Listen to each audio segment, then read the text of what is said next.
Hi, this is Tanedra Howard, Jigsaw Survivor, and you're listening to Horror Movie Maniacs with Grant and Ben. And keep listening, or I'll cut your arm off.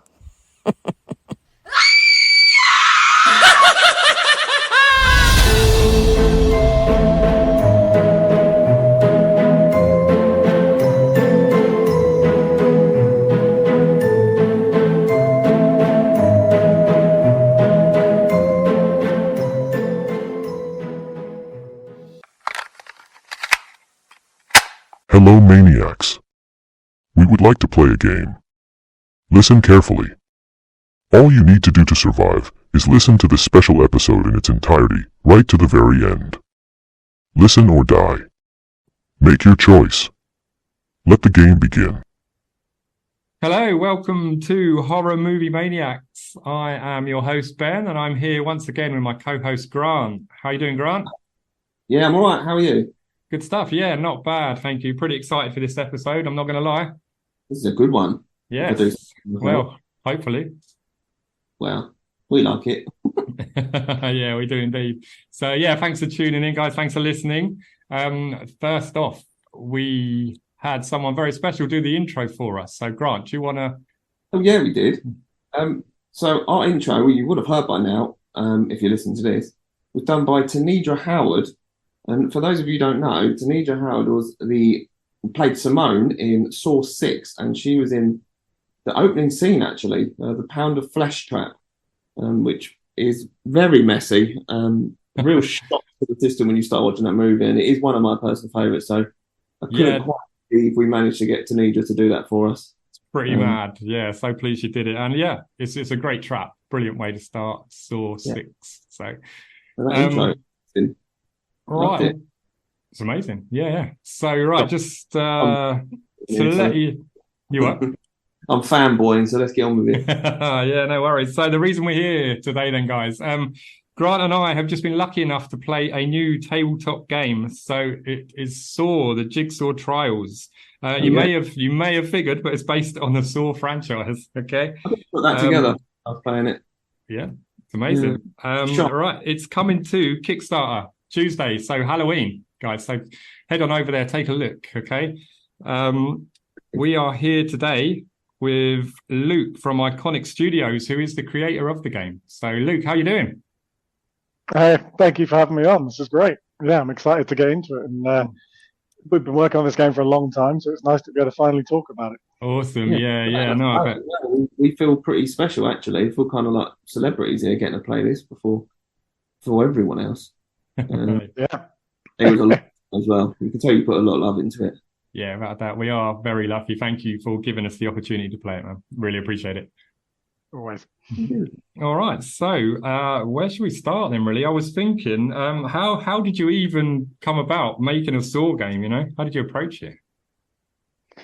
There's a lot of different ways you could make a game like this.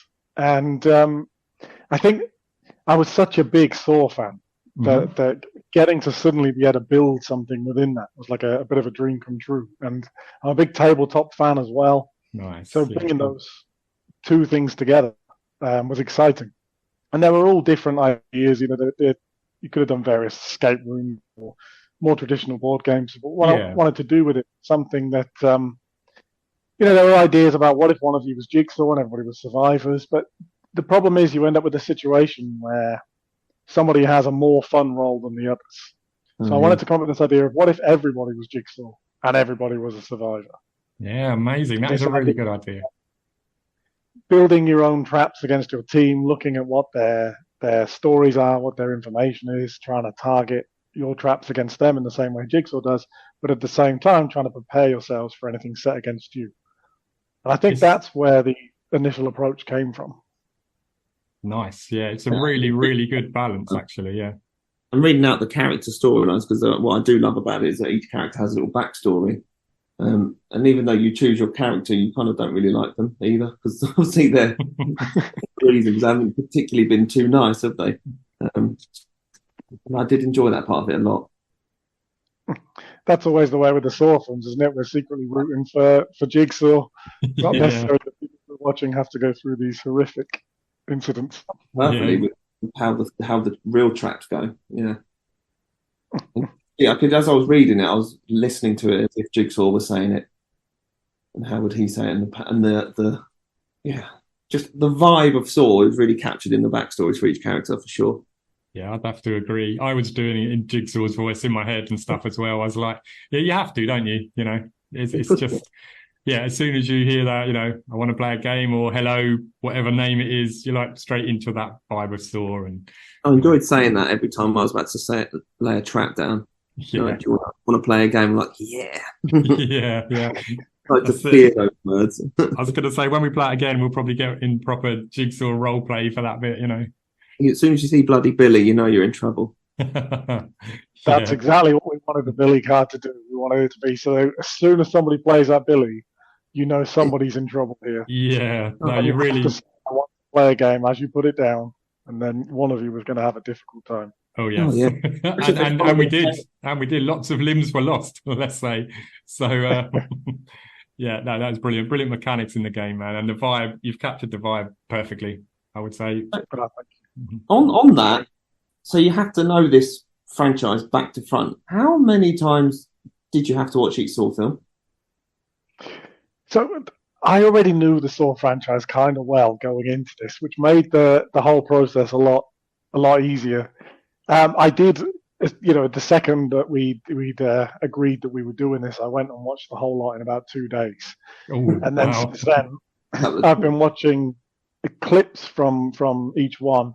I don't know how many times. I mean, every week I've been watching bits of one of them to try and pick up bits of language, bits of traps, look at how things work. And I've listened to every audio tape across the franchise. I don't know how many times. I bet you know them off by heart, don't you? Yeah, I was going to say, I bet you could recite those little recordings in your sleep now. I probably could. Yeah, the way the traps work in the game is that you combine parts to. You combine cards and it creates a story that you read across them. Yeah. And it was important that those stories sounded like the ones from the game. From the ones from the films. Yeah, okay. But given that you can combine to make over 2,000 traps, that was a bit of a challenge. So I had to, every line that was written, I had to go back and see, does this sound like Jigsaw? Does it fit with the new system? And oh, wow. So yeah, I've listened to the tapes many, many times.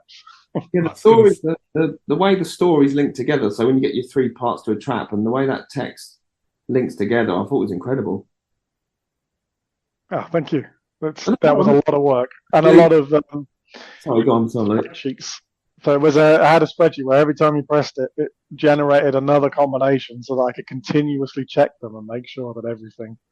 I don't know if I've read all 2,000 yet, but I think there's a good chance I probably have. Yeah, I was going to say that must have given you endless sleepless nights just trying to link all those trap parts together and things, man. That is some seriously hard work you've put in there, and it shows.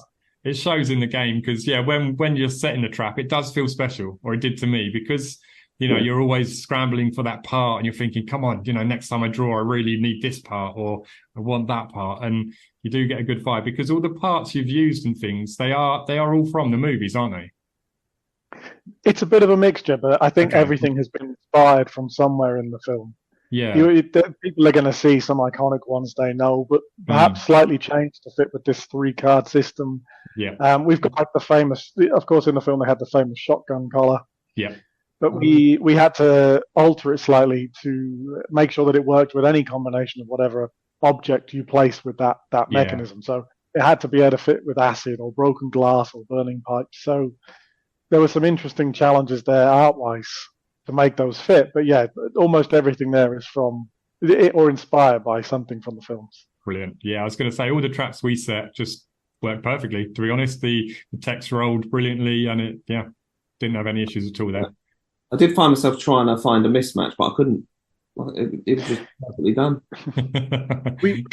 We found a few in early testing. Our very first playthrough, we had a combination where somebody was stuck in a car that was slowly filling up with shotguns. Brilliant. I mean, you never know.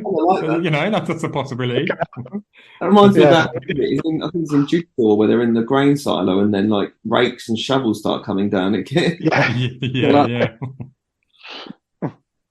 definitely. So yeah, we touched upon obviously all the time spent watching the movies and things, but how long did the actual process take? So right from the conception of the board game right up until, say, releasing it on Tuesday on Kickstarter. So I think I started this around December last year. Is when we agreed it, and I may just have to check that off the top of my head. I'm sure it was around December time. Okay. And then I spent a couple of months building an initial prototype, and we played it and played it and played it and refined. And then it was a case of assembling an art team, and then much of the time has been building all the assets. So they did an incredible job. The art on that game is beautiful. And it wasn't easy either. Each of them faced some kind of challenge, perhaps beyond what you'd normally expect with something like this. Tristan did all the characters, for example. I said to him, okay, we're going to have these characters. You need to be able to swap out our limbs.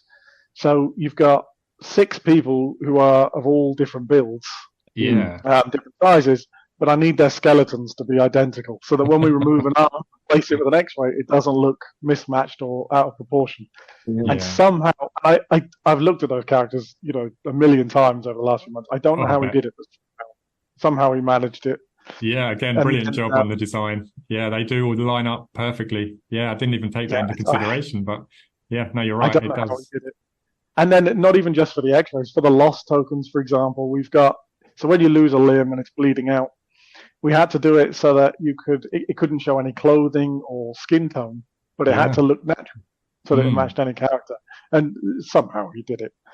But all of them face something similar. Joey, who did the traps, for example, as I talked about with the shotgun collar and with pretty much everything, it had to be adapted to fit with any type of combination that you can make. So sometimes he'd come back with a design and it would look amazing, and I'd say, but that wouldn't necessarily work with acid, or it wouldn't work with burning pipes. And I say we'd have to adjust it. Wouldn't really. He would adjust it. He did a lot of mechanical research and did an amazing job with those.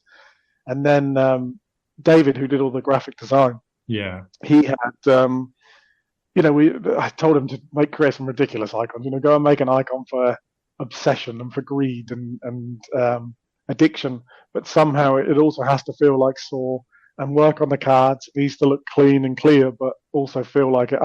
I threw some ridiculous requirements at him, and somehow he smashed through that. I was going to say, you've all pulled it off. Yeah, it all fits the vibe. Like we say, it all works. It is top quality, without a doubt. What's that? Nothing's out of place on that game. No, it all fits very nicely. So yeah, so you've been working on it for basically, nearly a year, 10 months. Yeah, pretty much. Yeah. Living Saw for a year. At Christmas time, a horror-based game. That's quite a choice. Yeah. I do feel like I've been living in those movies for a little while now. You seem to be, I reckon that could send some people crazy, but you seem to be all right. Maybe there's something you're not telling us. Yeah. Maybe that's it. After people play a game. I mean, the amount of traps you must be able to create in your mind now must be unparalleled, mate. So, how did you settle on which style of game to actually go ahead and make? I think really that was cemented when we did the first playtest. So sometimes when I'm coming up with a game, I know quite early on, okay, this is it. This is the one that's going to work. Sometimes it takes a little bit of experimentation, trying things, and quite often I'll sit and play something. I go, okay, this really doesn't work. Yeah. But I built this wonky prototype at home, writing on, handwriting on cards and doing all kinds of bits. And then my partner Kat, the two of us sat and played it, and we went, oh, this actually works. This kind of feels like Saw. This was good fun. And then I took it to Kuma, the guy who runs Iconic, and Andy, the creative director of Iconic, and the three of us sat and played it through. And at that point, I think, this is the direction to take this in. It felt different. It felt good as like a tabletop game in its own way, and it also felt very Saw, which was what I was aiming at. Excellent. Yeah, nailed it on that part. Interesting, don't you? I like the idea of you sort of having written out, card drawn bits to a board game and it's somehow working, and then fast forward and you've got this this piece of art in front of you. It's crazy. I've still, I've gone through this process a couple of times. I still don't know how it happens. It always starts with me drawing stuff at home and, grabbing whatever I can find to try and use to playtest. And then somehow you blink and there's a whole thing here. You've got a game delivered. And it's a hell of a lot of hard work, but from a lot of different people. But somehow, yeah, we get there. Imagine. You must have so many bits of scrap paper laying around in places with random drawings all over them, mate. So like I say. Looks a bit like Jigsaw's library, doesn't it? Yeah, there you go. I mean, if it's all right, I want to talk about the traps and stuff in the game a little bit. I think that is, like we touched a little bit on it earlier with the 3-card kind of mechanic, so to speak. So you need 3 different parts, don't you? You need the mechanism, and then the object, and then the escape. And I think that is just an amazing, amazing mechanic in the game. It really, it feels like the vibe of Saw, basically. So, I mean, how did you come up with that idea that there need multiple parts and not just, finding a card in a pile of cards, basically? I think when I started I know that I wanted people to be able to build Saw traps. That was important from the beginning of this. Mm-hmm. And I also wanted a way that you would tailor that against your opponent. So it wasn't just a case of who can build the best trap. It's who can build the best trap for that person specifically to take them out. Okay. In the same way that Jigsaw does, I can't think of a better example off the top of my head at the moment, but the guy who self-harming, for example, he put him in a corridor filled with barbed wire that he had to crawl through, and he aims it at what he feels they need to learn. Yeah, and that's what I wanted to do with this. And I think as I started to break down some of the traps, there's always some sort of key hidden or a lever or some way to escape. So that became, okay, there has to be a method of escape. That part's quite important. Yeah. And then you have some sort of mechanism. You have a box that you have to put your hands in. You have a pit that's filled with something. Yeah. And then it was the offensive object in between. And I think once those 3 things that clicked in my head, that worked, and it felt right. And I started to look at all the traps across the series and think, okay, could I split this into mechanism, object, escape? And for the majority, you kind of can. Yeah, it's such a cool mechanic, man. Well done with that. That is top notch. It's really good. I'm so glad you guys had a good time playing it. Right. This would have been such an awkward podcast if you'd hated it. Could have been very short. Yeah. Very short. Well, I love how brutal it is, though, because it's just Saw all over. And I know we keep repeating ourselves, but just, when we were playing it, I genuinely was terrified of when someone put a bully down, and then hearing the misery you're going to put me through and deciding, right, am I going to take this challenge on? Am I going to sacrifice myself? What can I do? What can't I do? And I started to really fall in love with the tourniquets or tourniquets, I don't even know what you say. But I had a particular good game when I had a couple of tourniquets, and I ended up winning that one, didn't I, Ben? You did indeed. Yeah. I have yet to win, but it's okay because I had an amazing time losing. So, just like I said, again, playing a game set in the Saw universe is just great. And to play a game that plays so well and has such good mechanics to it is just so much fun, basically. I did wonder, though, if you can make almost like an ultimate trap. Is there like a top trump kind of trap in there that will absolutely brutalize someone to the point of losing a lot of limbs all at once or taking their blood down, or Not as such, because the traps are aimed at specific characters. Yeah. There isn't one trap that will work for everybody. Every character has different stats. So what will be absolutely brutal for one character will be quite easy for another one to escape. And I would say that you can do a lot of damage in a trap. But I did discover recently. So we went to Essensfield. For those who don't know, it's the world's biggest board game event, and it's huge. And there was somebody there who said, I'd really like to actually play this. So we booked in some time, and he came back, and the two of us sat down and we had a game. Okay. And I've never met somebody who is as switched on with board games as he was. I mean, it was like he'd read the rule book 20 times before, but he'd never seen it. As soon as we sat down, it all clicked. Oh, wow. And I made a few mistakes early on because I thought, I'm going to try a couple of things while we're playing. It always helps to learn a little bit, do a little bit more play testing and try some things. Yeah, definitely. And all of a sudden, he set me a trap that managed to wipe me out in one go, which I didn't believe it was possible. And it was because he took the time to build the perfect trap against me. Excellent. I had been a bit silly and I'd got rid of all my search cards, which you shouldn't do. Specifically, I figured that. Yeah, don't get rid of your search cards, but I had done. Yeah, and he'd set a blood trap. He'd used the card pig mask, which means you can't take the sacrifice. So I was forced to try the challenge. Yeah, you had to do it. Yeah, and I left myself in a very vulnerable position. And so it's possible, but only if one of you is playing exceptionally well and one of you is not being very sensible.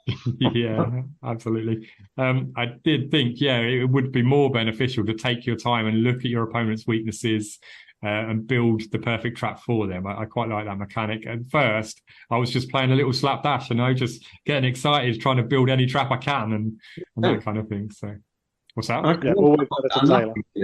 Everyone kept getting traps and I didn't have any traps for a good few rounds. And as soon as I got one, I was like, right, let's play. Sorry,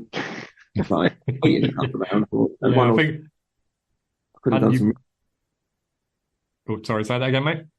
I said if I'd taken my time with it and held on to a few bits, I probably could have done a lot more of an efficient trap. No, but it's all learning, isn't it? First time you play, we still had a good laugh. It was great fun, and we'll know for next time. So. It's just we've touched on the characters. I mentioned how they're not that likable, but rightfully so because they're sore victims, and we want them to redeem themselves. But I'm really interested to know is how did you come up with the characters and their backstories?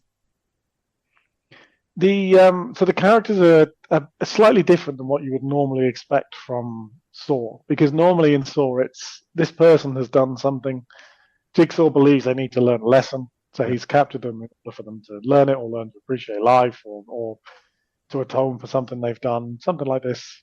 But with my characters are slightly different because they are aimed at potentially becoming his successor. Yeah. So they are characters who have the power to do good or were on a path to do good, but at some point went wrong. Yeah, that's really true. And he believes that through his trials, he can test them and get them back onto the right track. So I think when writing, that was at the forefront of my mind the whole time. And so I did some early drafts and sent them over to Lionsgate and stuff. And I actually came back with some really good notes and suggestions. And it became, that part of the writing in particular, the characters, became quite a collaborative process.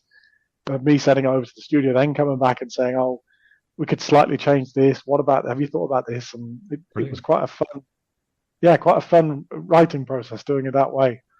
Yeah, that sounds amazing. Yeah, no, that's really cool that you had a good relationship with Lionsgate and they were, you're helping each other out basically. So I think the writing helped as well because we knew that, so I knew every character was going to be weak in one or two particular traits. Yeah. And that kind of gives you an early path as to what their story is going to be. So somebody who's weak in obsession, for example, I know, okay, their story is going to be something that revolves around obsession. They were trying to do something positive. It went negative. So that gives you a brief framework to begin with. And then it's about crafting something around that fits into that world of Saw. Yeah, I noticed that with, because I played as Nolan, because I like the look of him, and he starts off with the good intentions of trying to, help people with their debt, and then eventually just, goes down a very different path and warrants the attention of Jigsaw. But I took a good shine into those characters and listening to the other characters as well. I kind of liked everyone. Yeah, I'd agree. I wouldn't get too attached to any of them because they will. They're all going to lose limbs by the time the game's done. Yeah, that definitely happened. Oh yeah, like I say, limbs all over the place, weren't there? To be fair, but I wanted nothing less, and I got exactly what I wanted. So, plenty of brutality, plenty of gore. Fits the vibe. That's very cool. So good. Just quickly touching on the brutality and stuff. The system with the blood. So where you have 10 pints of blood.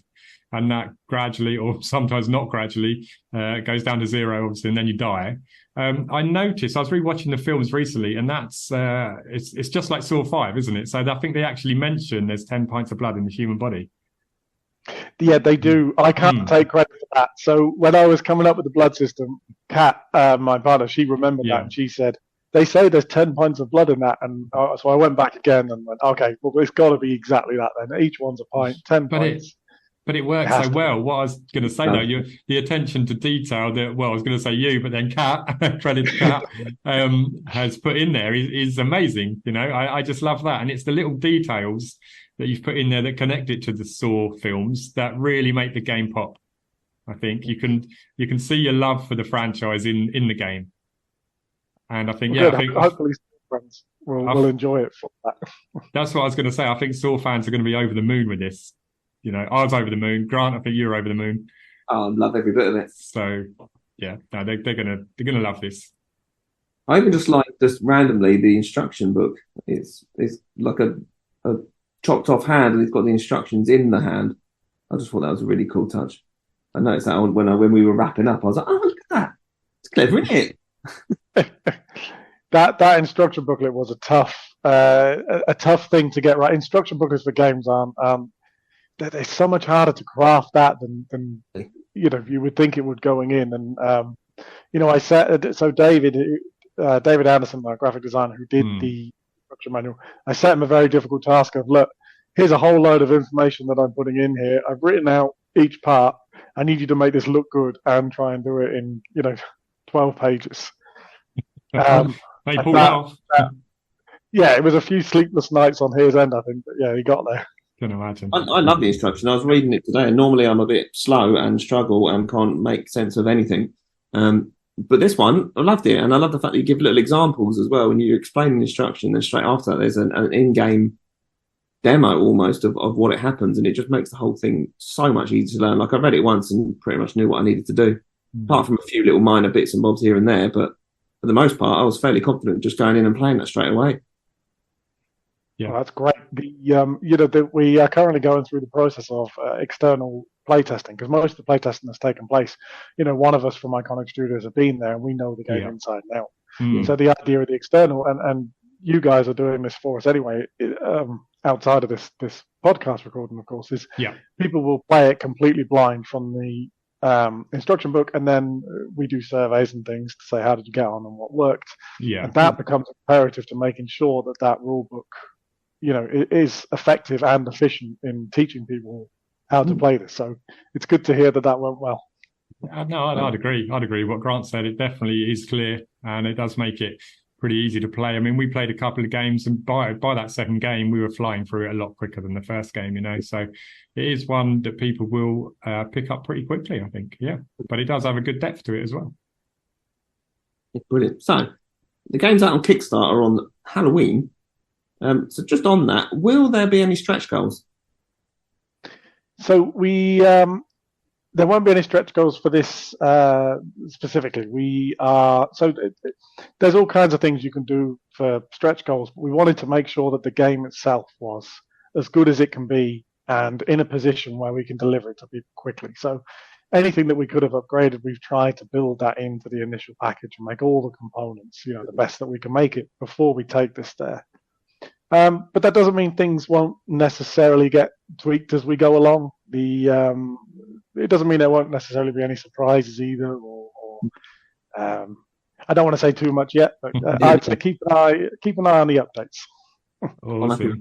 Yeah, I love the fact that you went down that route of obviously a lot of like video games, for example, they'll almost give you like a nearly done product and get you with patches and DLC and stuff. And I know it's slightly different, but I love the fact that you wanted to get everything in there and give someone a finished product. Yeah, give you the complete experience, regardless of how the campaign performs. Brilliant. Yeah, love that. Yeah, no, that's great. I've only got one other question then, I think, for you, really. I'm just wondering, will the game be coming to retail? So I presume it will get a full retail release at some point? Or? So the Kickstarter will, I don't know if this is the first time I've said this publicly, actually. Anyway, so the Kickstarter will have there's two versions. There's a standard version and there is a collector's edition. So the standard one is the game, all the components, everything you need. And that version will be coming to retail after the Kickstarter has been delivered. So after everybody's got their their copies and all the fulfillment's done, that will then go to retail. Brilliant. Okay. The collector's edition is the game plus something extra, a little special something. I'm That's excited. that's all I'm going to say for now. Left us hanging. I'm on the edge of my seat here. I'm like, yeah, go on. So the collector's edition won't be coming to retail. The only way you can get the collector's one is on the Kickstarter. Amazing, brilliant. So yeah, everyone get on that Kickstarter on Tuesday, and there you go. Will it be saying what the extras are on there? Oh yes, yeah. Okay, it'll be. Right. So I mean, I can have a look on Tuesday and be like, oh, need that. Yeah. Excellent. Real flesh, is it? It's not going to be real flesh, is it, in there in the collector's edition? It's not going to be real one, sorry. Like a finger or a liver or something? No, it's not that. That would have been quite something, and I don't know how legally we would have got around that. We'd have needed a few volunteers, but no, it's not that. Yeah. I'm sure people would be pleased it's not that. So yeah, there you go. Yeah, I think so. It's out there. What's that? Speak for It's yourself. out there, I can walk them. I've only got 10 fingers. If 10 people have bought, it might be stuffed. Yeah, I know. Yeah. Well, I just don't even know what it is. All right. Well, yeah, there you go. Thank you very much for coming on and having a little chat with us and for giving us the chance to play Saw the Jigsaw Trials. As you can imagine, well, not as you can imagine, as you now know, I absolutely loved every second of playing it. So yeah, I loved it even for my simple brain. The fact that I can pick that up and play it, get the whole thing, enjoy every bit of it, and come out with a win means a lot.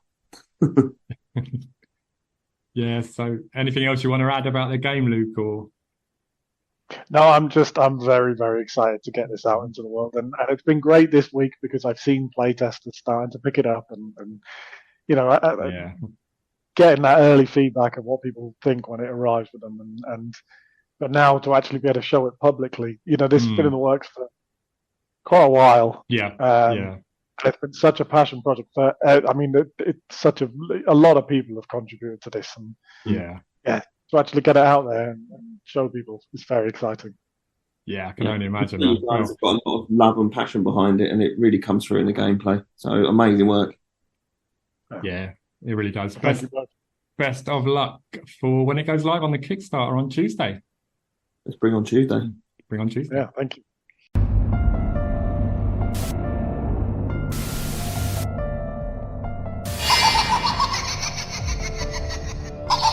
Saw, the Jigsaw Trials, is a 2 to 6 player competitive game where you must gather tools and try to keep hold of your limbs in a trap-building fight for survival. You have been captured by Jigsaw as potential candidates to become his successor. But first, you must survive his trials. Combine parts to build over 2,000 traps, each with a unique story and challenge.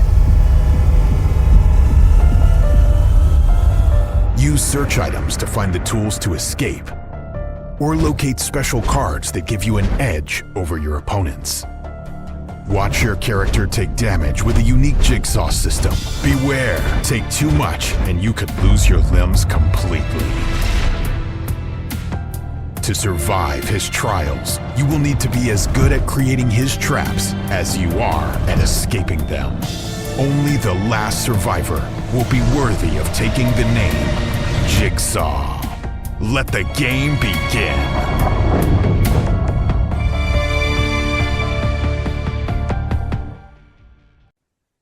Okay, all right. How about then, as we have you here, Luke, let's have a good old chat about the Saw franchise as a whole then, really. So, are you up for that? Yeah, let's do it. That sounds good. Awesome. Okay, all right. Let's start off then. Let's do do... it, Ben. What's that? Want to know if I'm ready to do it? You're always ready. I thought you were built ready. Yeah, man. You look ready. You look good to go. I don't feel good to go. No? Problems for anyone that, well, you can't see me because I'm on the podcast, but it hurts. Bam. This is a genuine, from conversation we just had, this is a genuine Saw the Jigsaw Trials injury, from what I understand. Yeah, that's it. Yeah. I hurt myself playing the board game, but don't be put off because I moved in my chair slightly and I put my back out. I mean, we shouldn't laugh, should we? But what else can we do? It's funny to be fair. I mean, I could go get you some painkillers, but that's effort and all that. Oh, isn't it? It's going to say I'd have to walk right outside to the shop. Can't do that. Yeah. Right, let's crack on with this then before Grant keels over and cries in pain, shall we? So, okay, yeah, let's do Saw rankings. Let's start with the lowest. So there's 10 films. Let's go number 10. Luke, what have you got at number 10? I'm only ranking 9, and I'll explain why. I'm not including Saw X in my list, the new one, because I have only seen it once, and all the others I've seen multiple times. So it's kind of hard to weave in. So I will. You guys do your number 10, and then I'll jump in at 9. Does that make sense? Because I felt like when I was trying to think about this a little bit and think, where would I put it? It's really, I need to watch it a few more times. Yeah, I get what you're saying there, actually. I get what you're saying, because I moved Saw X around a fair bit, to be honest. So, yeah. I think I'm happy with where I put it. But yeah, no, that's fine. I mean, you're used to watching Saw films about 20 times, aren't you? Each one or more. Exactly. So once would not be enough for you. So yeah, well noted there. Right, yeah, Grant, go on then. Give us your 10th. My number 10, I do still like this film, but it's my least favourite, would be Spiral. It just, I just like the other 9 more. Nothing bad to say at all. I just like the other 9. Ben, what about you? Number 10? Fair enough. I agree. Spiral for me. Yeah, didn't particularly not like it. Just think the other 9 are better. So yeah. Okay, right. Number 9 then. Luke, give us your number 9.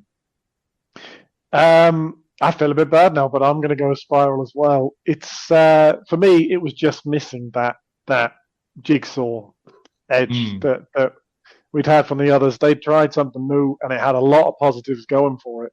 Yeah, it just I missed the older Tobin Bell. Yeah, exactly. Completely agree. Nice. Grant, number 9. I'm going to get a lot of hate for this. I already know people are going to hate me for this. My number 9 is Saw, the very first one. What? Sorry, Grant. I think you cut out. Did you say Saw, the very first one? You heard me. I mean, yeah, I'm sorry. I know it's iconic and I love it. Don't. I'm not hating it. I love the film. I mean, I think I love the film. Okay, so Grant, you said Saw 1 at number 9? Yeah, I'm sorry. I know people will hate me for it. I do love the film. I'm not hating on it at all. It's a masterpiece. But it's very different to the other ones. But I just think the other ones are better. I'm sorry. That's a very bold statement. I mean, I might have to just cut you out of my life completely. But it paved the way for all of them. Of course it did. We wouldn't be anywhere without Saw. But it's just a completely different movie to me. It's not really based at all. I mean, yeah, they're in chains and he has to cut his foot off, but there's not really any traps to it. I mean, obviously there's the bear trap and everything. I get it, but yeah. No, that's fair enough, man. That's all right. This is only for fun, right? And you can be wrong. It's all good. Yeah, I love the film. Don't get me wrong, but yes, it's right at the bottom for me, sadly. Yeah, no worries. That's fine. All right. So, Luke, what have you got next? Okay. So, did you do your number 9, Ben? Oh, no, I haven't actually. Yeah, good point. Okay. So, I've got Jigsaw at number 9. Lee. For kind of reasons a bit similar to Spiral. It just, I don't know, it felt like, I don't mind it, but it almost felt like it needed more Tobin Bell input. It needed to be kind of more connected. I don't know. It almost feels like kind of a copycat of a Saw film. I know what you mean. Yeah. Although it has some very fun moments, the bucket chain things and all that. And all that. So yeah. But yeah. Yeah. It is a bit of a standalone on its own, almost, isn't it? Yeah, that's it. Yeah. All right. Yeah, Luke, what have you got? Mine's Jigsaw as well. My reason is pretty much because once we get past Spiral and Jigsaw, we hit the ones where you've got the ongoing characters. We've got Amanda and Hoffman and Jill, and there's like an ongoing story between them, and then those two felt very standalone. So, the others had a lot more time to breathe over multiple movies. Yeah, no, that makes sense. Yeah, that's why those two are slightly separate. Yeah, good stuff. That's kind of part of the reasoning as well that I think I did it. Yeah, disconnect from the bigger story arc. Yeah.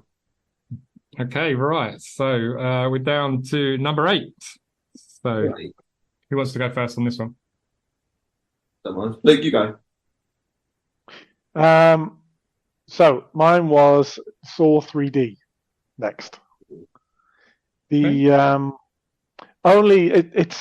this is a case of if I had to sit down and watch them, I think I would watch the others before Saw 3D. I think it ends some of the storylines quite nicely, but it's a case of I just put the others slightly higher. Yeah, no worries at all. That's fine. Grant, what have you got at number 8? Well, I'm starting to see a pattern here that my list is going to be massively different to both of you guys. My number 8 is Saw 5. Okay. Again, I still loved it, but I just like the other. It's as simple as that. Yeah, that's fair. That's fair. Ben, what's your 8? My 8th is Saw 5.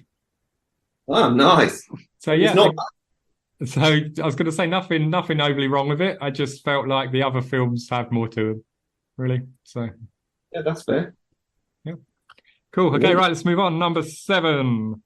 Should I go first on this one? You go first, Ben.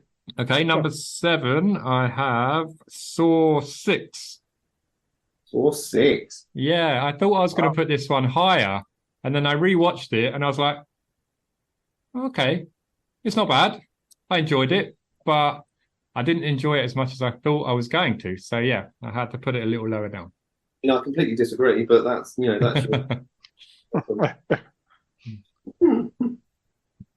Oh, you're not going to like my one anyway, Ben.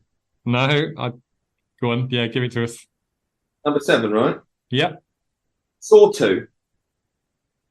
Oh wow. Yeah, for those of you that can't see, I'm shaking my head massively. Where did that come from? Okay. Saw 2's good, but no, it's not up there for me.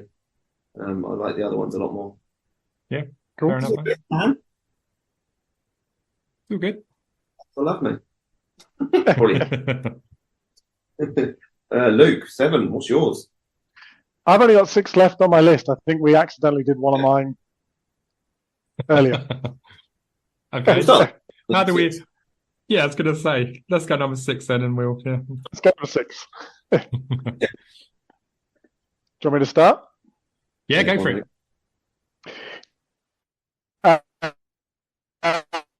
So number 4 for me. So when I came to pick them, the top 5 for me were quite easy. Without a doubt, I had my top 5, and 4 just missed out on that. Oh, okay. So that's why that's number 6. Oh, sorry, I missed that. Hold on.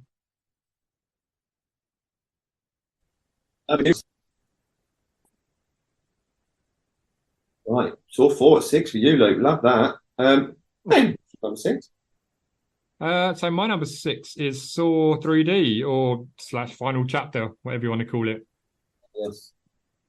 I think this one's kind of fun, more fun than I was expecting it to be when I rewatched. Although there is a strange kind of the blood in it is like pinky orangey color, but I don't know whether that's just from the nature of the 3D thing, really. But yeah, it's a fun one. That's from the 3D effect. Apparently, it was because the glasses in the cinema would darken the color. Right. Okay. So it worked really well for cinema, and then the home release it got a lot pinker. Right. I did wonder. Yeah. Yeah. Cool. Grant, what have you got number 6? I'm bang on with Luke here. Saw 4. Okay.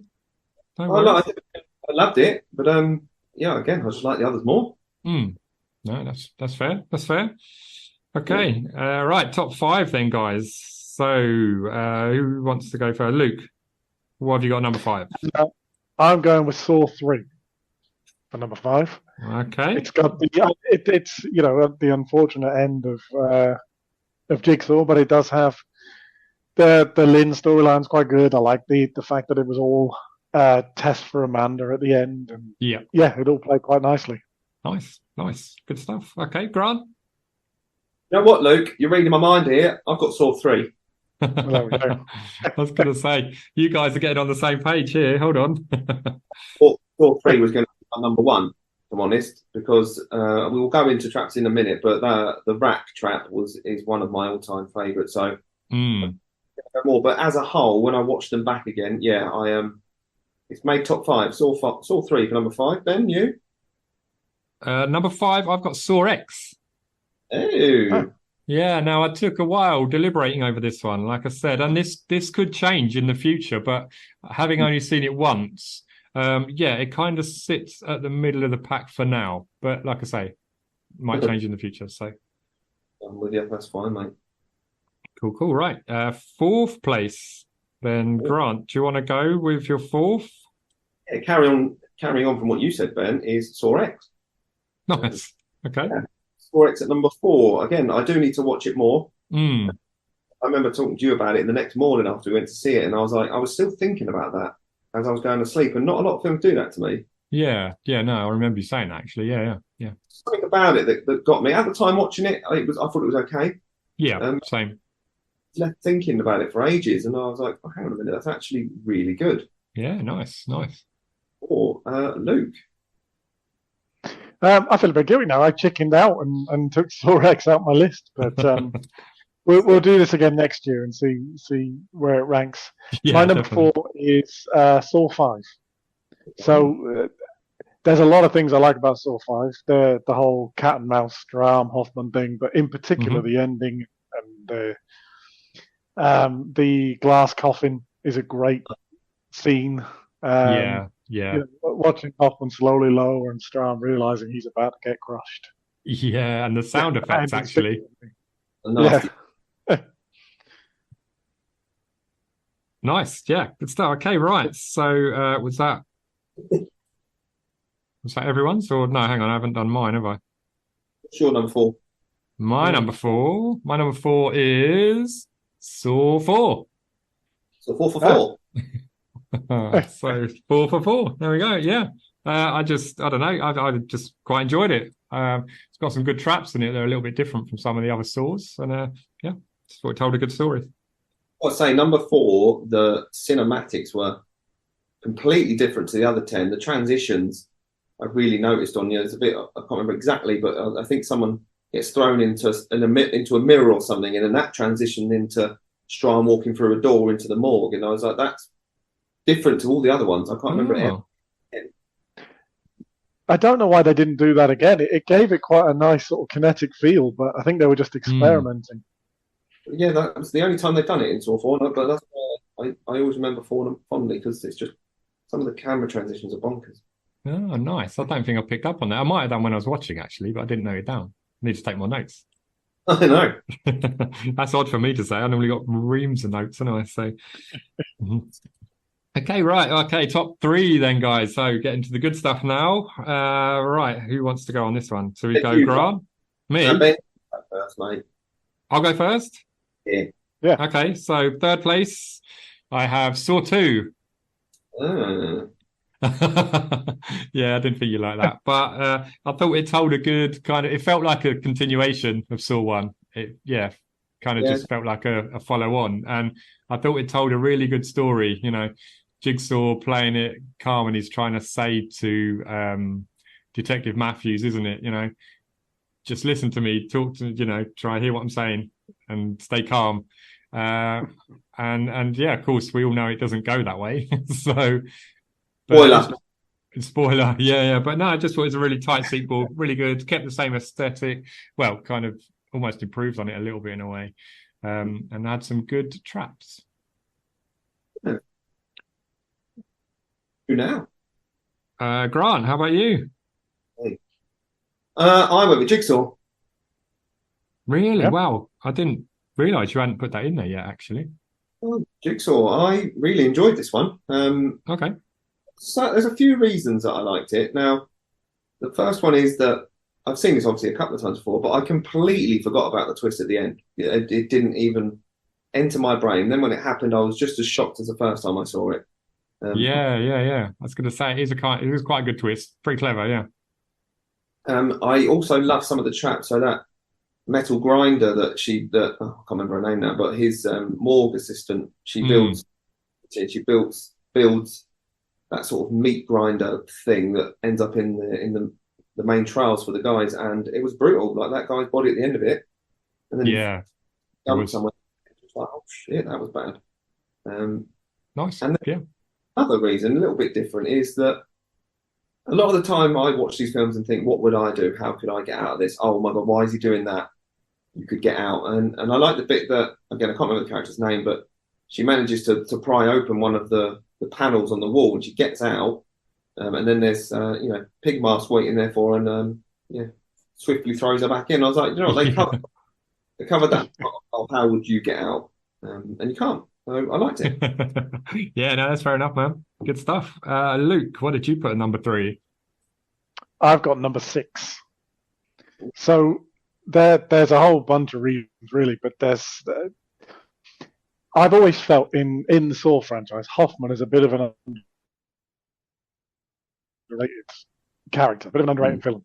Yeah. And 6 has the great scene where, so obviously we've had a few apprentices before. We've had Amanda and Jigsaw himself. What makes him quite interesting is that physically he's dying. He's not very mobile, but he's a very good engineer.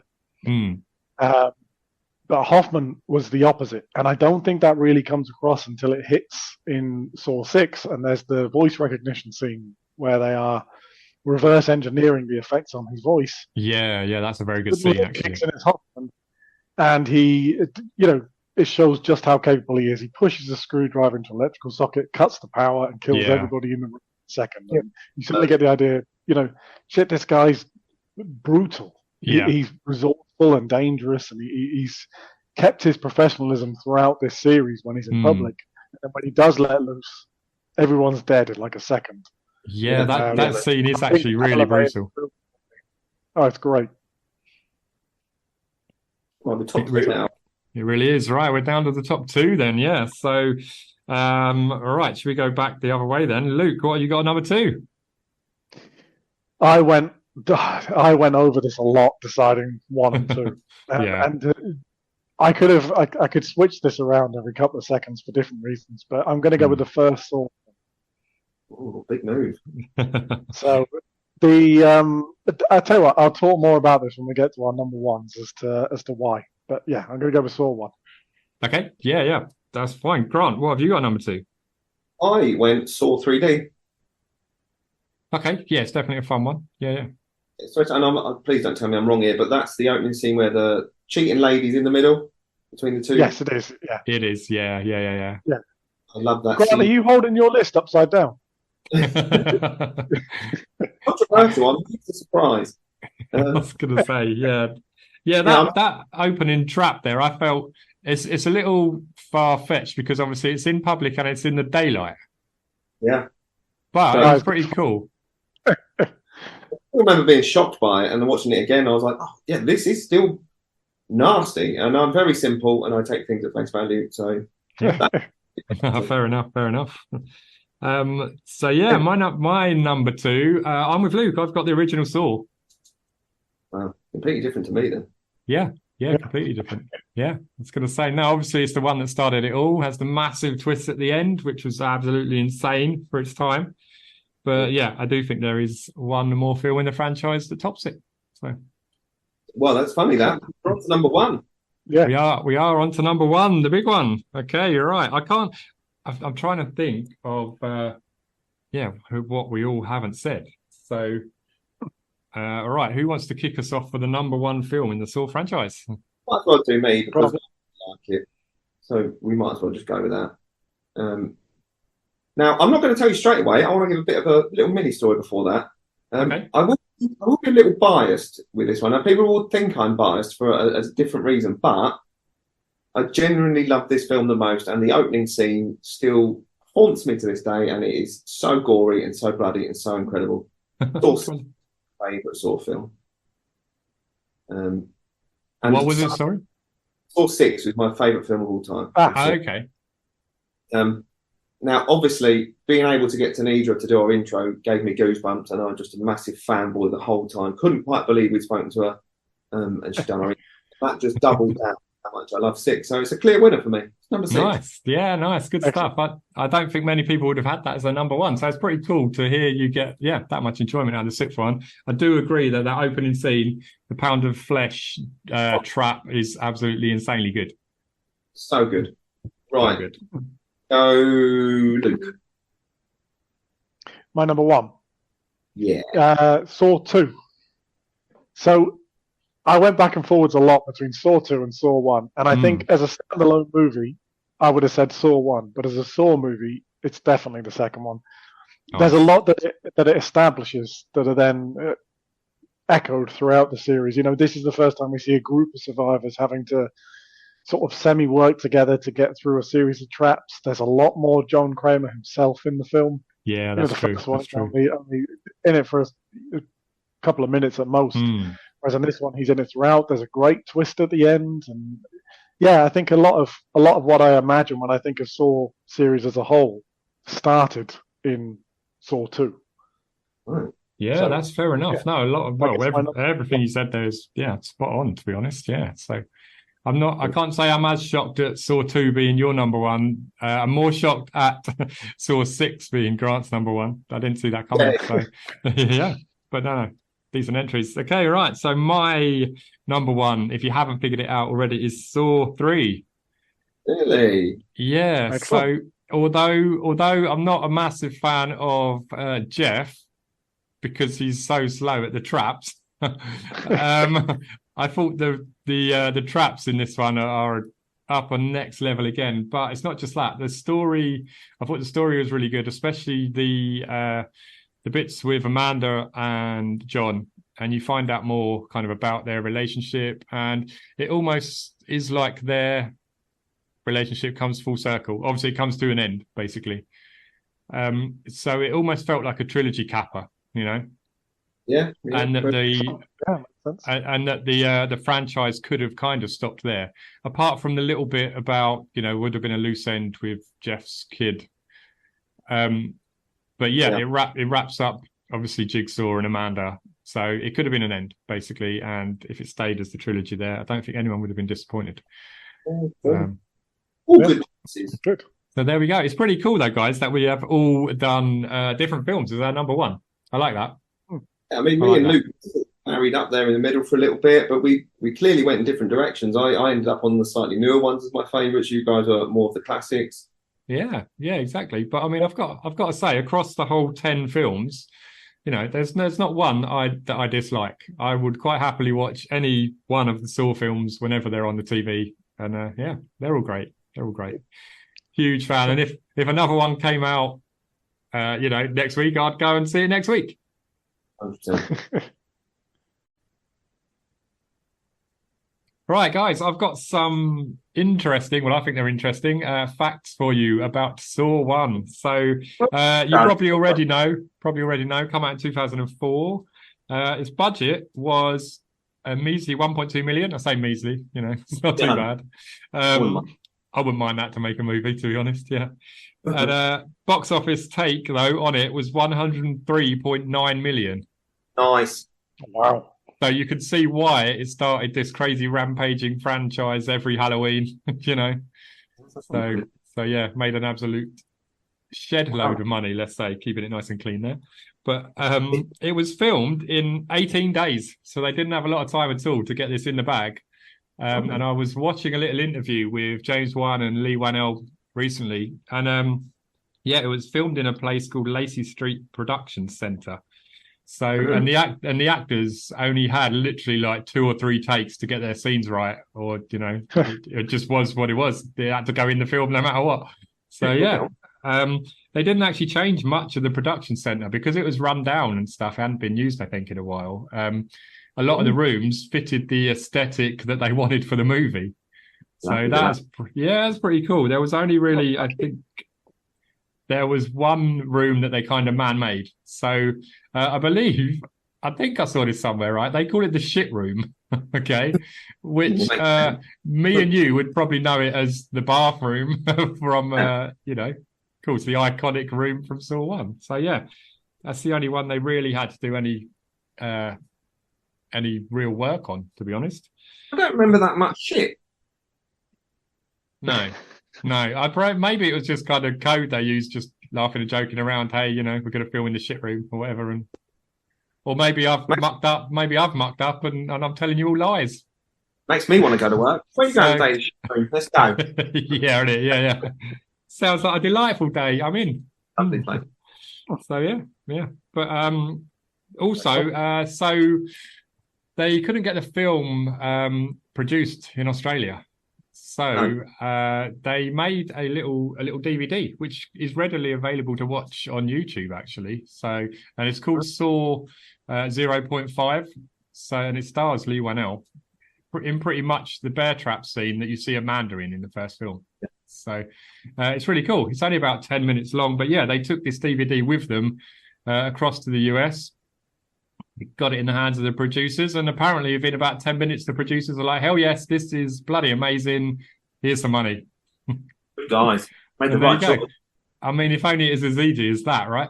No, just come up with an idea, here's 100 million. Thank you. Yeah, so Grant, we got to get our brains working, mate, come on. Oh mate, I'm trying. Yeah, so a couple of little facts. I think another one I saw was that it was originally going to go straight to DVD. Well, I think it actually said video, but the time it come around, surely DVD had come into play, hadn't it, in like 99, 2000, I think. So, and VHS was well on the way out. So I'm taking it as straight to DVD. But yeah, Lionsgate saw the reception and stuff and the favourable reviews, that it got at the Sundance Film Festival and decided this is well worth picking up. Sensible choice. I was going to say, didn't they make the right decision? Really, bloody did. I bet they're laughing now, aren't they? So, yeah, rightly so. Obviously, they've done a really good job producing Saw over the years, haven't they? To be fair, Oh, they smashed it. Always been top notch. Right, only one kind of more fact, really, and I think this is one everyone knows. But Saw obviously went on to be one of the highest-grossing horror franchises of all time. Yeah, I'd say so. 10 movies, do it, wasn't it? Yeah, 10 movies, and all of them, I believe, have... What was that, sorry? Right, 10 movies is impressive. And now it's getting a tabletop game. So hey, exactly. Courtesy of you. It's a good horror franchise. Yeah, 10 films. Why hasn't there been one before? We needed this for a long time. Thank God we've got it. I'm glad there hasn't been one before. Yeah, true. Yeah, good point. Good point, Luke. Yeah. They're waiting for you, Luke. We just smashed it. There you go. They are, yeah. But yeah, I mean, there's not many horror franchises that get up to a 10th installment, and the 10th installment is actually still decent. Yeah. So yeah, congratulations on everyone involved there for that. Well done. Yeah. Right, that's pretty much what I've got for the facts. So guys, have you got anything there, or no? Yeah. Move on. Yeah. No, I haven't got any facts, but I want to talk about some of the traps in lieu of the board game being all about building traps. Only right, we go through some of our favourites. Can agree more. Yeah, and I want to go first because I'm selfish. Do it. So in Saw 4, I mean, this is my, I don't know, it's one of my top 5 favourite traps, but it's the scene where the old couple are back to back and they've got arrows through them, and she knows that if whatever she pulls out, it will kill him. It will kill her partner. Yeah, it's definitely an interesting trap, this one. Yeah, I think this one is really good as well. It felt a little different from all the other stuff. It seemed very basic, just poles between two people, but weren't they piercing his vital organs, but not hers? Exactly that. Yeah, see, that was it. If she's actually has to sacrifice him to live. Because I don't think he was that great of a dude, so she was all right with it, really, wasn't she? Yeah, I do think they mentioned that he used to abuse her, didn't he? Or he was abusing her and stuff. So yeah, she's like, fair enough, fuck you. But yeah, I loved I loved how different it was, and just the real ramifications of her knowing, not just surviving the trap. You've still got to go through some torture, but you're literally killing your partner. Yeah, I was going to say the trauma of it after as well. knowing that he was horrible to her, but it's still her partner, isn't it? You know, so. No, right, you guys, have you got any? You must have. Me, I've got 1 or 16 or that, yeah. Yeah, but Luke, no, we'll go with you first, man. Go on. I've got, there's so many I could mention. I'm not even sure where to start. The one that always sticks with me, which I've already mentioned through this podcast, is the glass coffin. Yes. Just because he all Stram had to do was listen to the instruction, and he was impulsive, and he threw Hoffman in there. But it's the time. So normally they make a mistake and they have this spurt of pain, and then they're out of here. Yeah. We had to watch those walls slowly caving in, thinking about the fact that he'd messed up here, and then it's a very brutal squishing. Oh yeah. I still remember the ball snapping as clear as day. It's just nasty. Yeah. I completely agree. Those 30 seconds or so, just watching the walls coming in, knowing this is your last 30 seconds on Earth. It must have just been, I'm talking like it's real, but must have been absolutely horrifying for old Stram. But the last thing he saw was the smug face of the person who'd beaten him, slowly descending to safety. Oh, it's so harsh, man. And the sound effects at the end are just absolutely crazy good. Yeah. Very good choice. Very good choice. Very good trap. So, like I say, I've got too many. So, I am gonna pick out now. This one, it's not like I haven't put them in an order or anything, right? But when I rewatched the films recently, this one just made me think, oh, that's just horrible. And it's the Brazen Bull one from Saw 7. So I think her name was Joyce. It's the wife. It's the wife of the main protagonist in that one, isn't it? And so she's inside. She's got the chain around her neck and gets pulled to the floor after each trap that he goes through. And then basically, it's Bobby Dagan, isn't it? Because he's the fake Jigsaw survivor. Oh yeah. So he this is kind of a twofold one. So he lied and he created a trap that he'd survived. Yeah, he said like he'd survived the trap where he'd been strung up by hooks in his chest muscles. And he hadn't. So then, that was his trap. But in turn, he failed it and then ends up killing his wife in a really horrible fashion. So the sides of the ball come round, the flames come up and they burn her skin off. Yeah. And she's literally on the floor, screaming, crying, and her skin's still burning off. And it's just absolutely horrendous. Nice time. Yeah, I loved every second, to be fair. But, it's, just completely stuck in my mind. So, yeah. There you go. I want to quick fire a few. What's that? I'm going to quick fire a few of my favourites because as you've been talking, I've been thinking of them and I'm going to say them while they're in my brain. Yeah, let's do a few each. Yeah, go for it. Cool. So the first one is the shotgun carousel, I call it. All the workers going around. Nice. I love the terror and all of them going, oh, please, not me, and just still not knowing what's going to pass. Love that. The pound of flesh, obviously, could easily be my favourite. I'm not sure it's contested, but I bloody love the pound of flesh. Yeah, it's high for me as well, man. Definitely. Yeah. The obviously I've touched on it quickly as well. The in Saw 3D, the girl and the two guys where they've got whether they kill each other or her. I can't remember what it was now. So is what it is.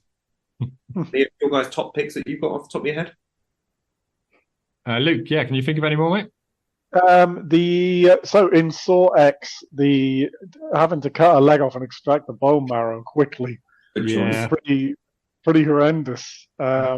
Especially as she did it, she just didn't have the timing quite there. She just hesitated slightly too much. I completely agree. So, when I saw that, I literally nearly jumped out of my seat of excitement in the cinema. I was like, "Oh, this is so good, so good!" Yeah. Of course, the classic reverse bear trap as well. Yeah. The one that's popped up a few times. So. Yeah. Oh, it's the iconic one, isn't it, from the series, really? You can't go wrong with the reverse bear trap.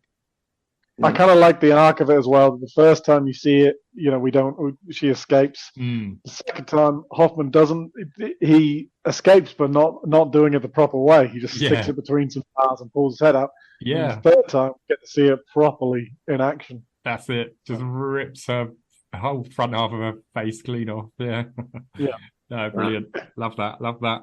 I'm going to pick a bit of a silly one, but I absolutely laughed out loud watching this again the other day. It's so ridiculous. It's the horsepower trap. It's called again in Saw 7. So everyone would know it as the Chester Bennington trap. You know, Of course, Yeah. but it's not the fact that it's him. It's the chain of events that it sets off. So like, he obviously won't rip all his skin off. All right, fair enough. You know, but then the woman gets her face squashed by the tire. The guy on the wall gets his arms and his jaw ripped off. The guy on the other wall gets run over and I think split in two. And then Chester goes through the windscreen. It's like that is a literal Final Destination kind of setup almost, Carnage. you know? Carnage. No, Yeah. And I literally laughed out loud, you know. I mean, you shouldn't, obviously. Maybe there's something clearly wrong with me, but I don't know. I thought that was just such a fun scene. Do you know what I really like about that as well is Chester. I know I'm a massive Linkin Park fan anyway, but Oh, I am, yeah. as an actor, obviously we've never seen him before, and Yeah. my God, his scream was incredible. We know he can do it in a song, but he nailed that. Nailed it. Yeah. So Yeah. good. And the special effects of the skin slowly peeling off his various parts and stuff, you know, was, again, top class. So, Oh, you know what one we haven't mentioned? go on. The rack. How disgusting was the rack? Yeah. Yeah, well, you just said it right there. Truly. Oh, nice. So the rack is the one that we I don't know how visible it is on the front of the Jigsaw Trials box, but there's a severed hand on the front, and they're designing a trap, and under that it is the rack that's being designed. So. Oh, brilliant. Love it. Nice. No, again, it is an amazing trap, isn't it? And it's always you see him drawing it in. Is it in the latest one? Is it in Saw X where he's drawing the rack trap, where he's sitting down with his notepad and stuff? I need to watch it again. He's definitely drawing something. There is definitely one of the movies where he's drawing the rack, and obviously brings back memories and gives you a little shudder, you know, thinking about it. But Nah. there's another one I quite like. Oh, well, there's loads I quite like, but it's called the Silence Circle. Again, I must have a thing about the traps in Saw 7 because I've just looked and it's in 7 as well. It's like the one where the fish hook is in the girl's mouth and it goes down to her stomach, and he has to. He has to pull it up without her making any noise. Oh, yeah. I mean, how brutal is that? You know, there's no way you're not going to scream if someone's ripping a fish hook up through your insides. And so that's quite highly on my list, I would say. Yeah, it's a good one. Lovely. We got any other? Or are we good? A couple more. I mean, I think the needle pit, obviously everyone shudders at that. Oh, Proper that. classic. Yeah. Yeah, that's probably a top 3, in all honesty. For me. When she just starts going nuts and rummaging through it, no thanks. Kill me. Yeah. I mean, I'm not scared of needles, but I would be obviously in that situation. You ever picked up like a bag of screws and one pinches your finger? Oh God, Oh, it's horrible. That's just a tiny bit of a screw. That brings a tear to the eye. Yeah. Rough. So the Angel Wings one, Saw 3. Yeah. I mean, obviously inescapable, but it's pretty horrific. It's not. Quite a big character in the film at the time as well. Yeah, definitely. I've got the pendulum one in Saw 5 at the start. Oh yeah. He has to crush his hands, doesn't he, to save himself? You know that. Can he? That one was rigged. Yeah, it was rigged. That's it. And then I have actually got one for Spiral as well. Yeah. I quite like the first one in that. I've got here Subway Tongue, as I like to call it. So smooth. Yeah, that's a good. Yeah. I was doing my notes earlier, right, and I was watching a couple of bits back, and I was just sort of talking to myself, you know, as I do, being a bit weird and all. And I was just like, Subway Tongue, and the missus was like, what? I was like, you know, it's Subway Tongue, and she was like, what are you on about? I was like, it's just a trap, don't worry. Don't you know? Yeah. So, have you guys got any others you want to touch on? I mean, I'm good. I think we've got quite a good selection there. Yeah, covered. We have. Some decent. Yeah.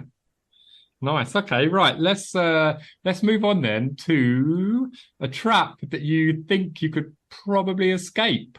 Grant, got any ideas? Yeah. I feel like I'm taking the easy road here, but it's because it's come to mind, and it's quite logical how you would get out of it. But I think it's Saw. Which Saw is it? I'm not sure. But she has to get a key out of a box, and she puts both arms up in between the knives. Saw 2. Yeah. Two. Yeah. Obviously, she's done. She's fucked as soon as she puts her hands in. But Yeah. what you need to do is hold them open with one hand, flick your hand up, and take the key out. That's how I do it. I feel a bit cheap doing that one though, because you're not already in the trap. That's something you could do before you get into the trap. Yeah, you put yourself in there, and you really, yeah. No, Yeah, I think that's fair enough. Luke, No, would you agree with that? No, hang on, Ben. All right. So, quick, when Strom survives it, where he shoves the pen in his neck. Yeah. I reckon I could do that if I knew what I was doing. Yeah, but would you thought of that in that situation? I mean, that's the clever bit. That's the clever bit there. That If was I get in that situation, I'm fine.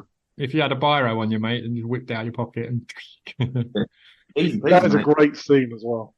Yeah, I love that scene. it was a good one because obviously it's supposed to be an inescapable one, wasn't it? That Hoffman had set for him, and he was like, "Ha, fuck you." Yeah, yeah. But well, it didn't turn out for him good in the end, did it? Anyway, so Right. What about you, Ben? Have you thought about this? I have. Oh, yeah. And I probably couldn't get out of any of them, to be honest. But hold on, I'm gonna. I did put a few down. So I put the subway tongue one again because I think you just got to rip your tongue out, which I wouldn't want to do. But it's probably better than losing a limb or my eyesight. I have this thing about I'm shit scared of going blind. For anyone that doesn't know, I wear glasses that literally magnify everything, massively. I'm virtually blind. So I definitely would be scared shitless of the eyeball ones and I wouldn't be able to get out of them. But yeah, I could probably lose the tongue. Wouldn't be able to do the podcast, but hey ho. I've also put the hand trap from number 2, but then are we being a little harsh? And has the gas got to her a bit, so she's not thinking clearly? Her head's a bit all over the place. Nah. No. And then I've got a couple of others, but I'm just going to say one more. The freezer test in Saw 3. Oh yeah. It would hurt. It would hurt, right? But all you got to do is put your hand through the pipe and burn your face or your arm or whatever a little bit. Yeah. But it's not the trickiest of traps, that one, is it? No. And also, he takes so long bloody deciding whether to do it that poor woman, gets frozen. So yeah, there you go. They're the ones I think I could possibly, if I really had to, escape out of. No, you said that pound of flesh as well. Just follow Tanidra's lead. Chop your arm off. Oh yeah. Chop your arm off. Yeah. Actually, point. Simple. Yeah, easy. Luke, have you got anyone? I genuinely don't think I'd be able to escape any of them. I've learned this from. So I have lost every game of Jigsaw Trials that we have ever played. Oh no! This is not unusual for games that I design. I tend to lose them. I have lost pretty much every trap I have come up against. So I've learned that I'm not particularly good at escaping traps. Wow. So I think the hand one from 2 would be the one that I would give it a go. Freezer as well. I think I could probably I'd give it a shot. I used to work in the place where all the police evidence ended up, and they had a great big walk-in freezer where you weren't allowed to touch the edges, or you'd freeze to it and stuff. So maybe the experience there would kick in. I don't know. There you go. I like that. I like that a lot, though. Using your previous experience, that's really cool. Yeah, that's a good one. Try to do that. But otherwise, I think I'm stuffed here. I don't think there's none of them I can think of. That I wouldn't be capable, I don't think, of cutting my own foot off. No. I wouldn't know where to start with a tracheotomy. So no, I wouldn't.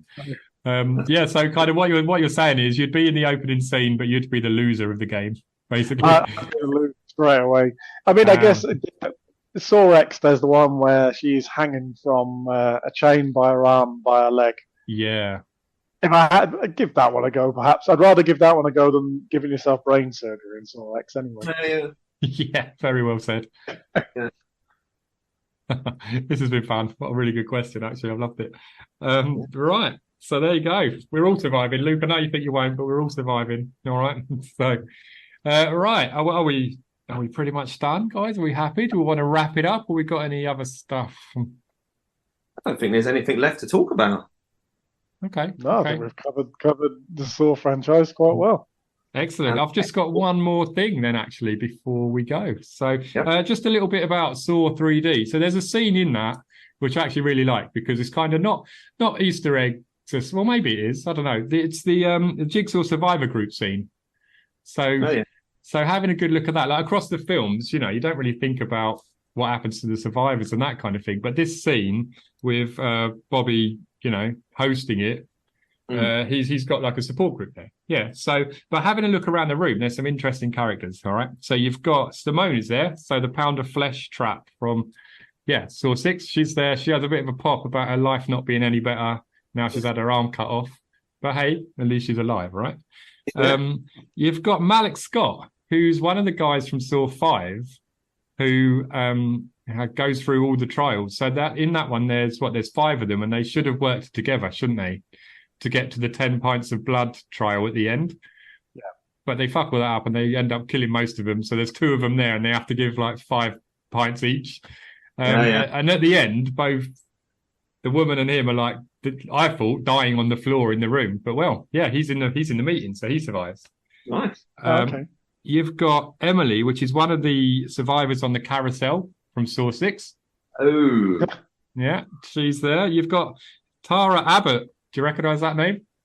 It's all right. I wouldn't expect you to, don't worry. She's in Saw 6. So she's the mum who goes to kill William at the end and can't do it. Oh, yeah. So, yeah, she's in the meeting. You've got Addie, which I was like, I recognise that elderly lady sitting there, but I didn't know her name until I Googled it. She survives the noose trap in Saw 6. So that's where Bobby's holding the... Oh, yeah. Yeah, he had to choose, didn't he? And he chose the young guy because the older lady had a family where the young guy didn't. So he's like, "No, you're going, mate. See you later." Yeah. We got Sydney from Saw 7 in what I called the lawnmower traps. I think I saw online. So she she's hanging there, and another guy's hanging there, and she literally punches him in the face, and he falls to his death. Oh yeah, and gets splattered in the blades at the bottom. Yeah, now that's all well and good, but how did she get down from that? I mean, somehow, I mean, good on her for surviving. So that's all I can say. And there's 3 more. There's 2 who I think are kind of like uncredited. They're not in any of the other Saws. But then there's Brad and Ryan, who are the 2 guys at the start of Saw 7 in the public execution trap, who decide to kill the cheating girl. Yeah. And then there's Dr. Gordon. They're all there. Dr. Lawrence Gordon, who's there as well. Okay. Now this brings me on to my final little thing that I wanted to talk about. I'm talking a lot, I know here. So if you want to tell me to shut up or step in, please do. I've got a bit excited. So, but at the end of Saw 7, or near the end, you have the 3 people in pig masks that attack Hoffman. One of them reveals themselves, obviously massive spoiler, but reveals himself to be Dr. Gordon. Yep. Now, the other 2 I read online were apparently supposed to be Brad and Ryan from the start of Saw 7 as well. So that's great. Yeah, I thought that was quite a nice little bit there. He's obviously got talking to him, and he at the meeting, and he's like, "Right, I've got this idea, guys. Do you want to help me out?" Yeah. And they're like, "Fuck yeah, come on, let's do this." Yeah.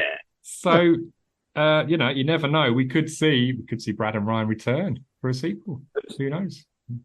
Yeah, love that. So that's all I've got, and that was quite a lot, wasn't it? Actually, but that's all I've got. So yeah, thanks for listening to me waffle on there, guys, and putting up with me. No, I love that. I learned a lot there. I didn't even know that. Thank you. Wow, mate. I sometimes do fall down a bit of a rabbit hole. I'm not going to lie. I genuinely thought that half the survivors in that group were non-pre-existing characters. So that's cool to know that they're actually threaded through the films. Yeah, I did, but then I started noticing 1 or 2, and I was like, "Hang on a minute, I'm going to have a look at this." And there you go. Nice. Now we all know. So, right. Let's wrap this up then. So, all right, Luke. Thank you very much. Thanks for the opportunity to play the absolutely amazing Saw, the Jigsaw Trials. It was amazing. Thank you so much. Thank you very much for having me on, honestly. And thank you for giving the game a go. No worries, man. It's been our pleasure. So, Grant, thanks once again for co-hosting this podcast with me. It means a lot, man. No, Ben. Thank you. Thank you. And then finally, Deserve sorry. the praise, mate. What's that? Did you do all the work? You deserve all the praise. Good I stuff. don't do all the work, Grant. I can't do it without you. You know that. Most of it. It's a joint effort, 50-50. Or maybe 70-30. No, I'm kidding. That's about right. Yeah, no, 50-50, man. We're in this together. Yeah, So, and finally, listeners, we couldn't even do it without you guys, could we, of course? So thanks very much for listening. This has been an extra special episode for us. It's been probably going to be our longest episode. So, yeah, thanks for sticking with it. If you have, we do really appreciate every single listen we get. So yeah, we thank you so much, guys. Appreciate it. Big time. Means a lot. Yeah, so then finally, Luke, do you just want to sign off by just promoting anything you want to promote, mate? Promote yourself, promote your company, promote your board game. So, the Jigsaw Trials launches on Kickstarter Halloween. I should have known the times, really. It's 1 p.m. in the UK that it will launch. If you just put Saw the Jigsaw Trials into Kickstarter, it will come up, or go to Iconic Studios, which is iconic with a Q, iconicstudios.com, and you can find all the details there. Love it. Amazing. That's it. So, yeah, guys, if you're listening to that and you don't go there, be on the lookout for Three Guys in Pig Masks in the near future. Okay? Oh, damn. That's all I can say. So get on there Tuesday and have a little look. Yes, do it. You won't regret it. Right. Let's go then, guys. Once again, thanks very much, everyone. We will catch you soon. Thanks, guys. See you later. All right, see ya. Game over.